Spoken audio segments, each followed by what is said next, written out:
Salut, c'est Johan et Alex. Aujourd'hui, on va vous parler d'une nouvelle salle qu'on a fait chez Crack the Egg et qui s'appelle L'étrange professeur Tixen. Alors nous sommes à Berlin en 1920, nous sommes des étudiants en archéologie et on a un de nos amis qui a mystérieusement disparu.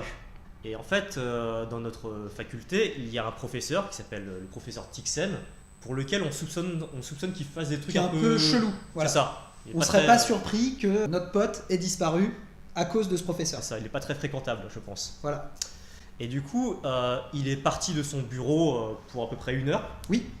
Et nous, c'est à notre tour d'enquêter On va s'introduire dans son bureau. essayer de trouver des preuves qui permettraient de savoir où se trouve notre ami. De savoir ce qui mijote. C'est De ça. retrouver notre pote, de voir si on a des indices, si on trouve une piste. Et d'en savoir un peu plus aussi sur les étranges pratiques du professeur. Ouais. Particularité, il faut qu'on œuvre dans le calme le plus total. Ouais, on n'est pas censé se faire repérer. C'est ça. Je sais plus s'il n'y a pas ce secrétaire dans le couloir ou un truc comme ça. Mais voilà, on n'est pas là pour foutre le bordel. En général, quand tu rentres quelque part par effraction, tu le fais de manière discrète. On est d'accord, Ok. je pense. Je suis pas censé en parler comme ça devant la caméra. Mais, effectivement. Donc on rentre chez ce professeur et puis effectivement, on va apprendre que il est un peu mêlé au truc, à la disparition, C'est ça. et qui fait des trucs pas très très catholiques. Moi, j'ai vachement apprécié l'ambiance, l'univers, Ouais. qui m'a clairement fait penser à Indiana Jones. J'avais même ce jeu là, je sais pas si tu l'avais, Indiana Jones, un point and click sur ordinateur, mais je me suis senti dans ce manoir là à gérer, à résoudre les enquêtes et tout. Moi j'ai trouvé ça absolument génial quoi. D'accord. Un gros flashback d'adolescence. Et, Ta petite Madeleine de Proust. ouais, c'est ça m'a fait plaisir. Les décors 1920, moi j'adore.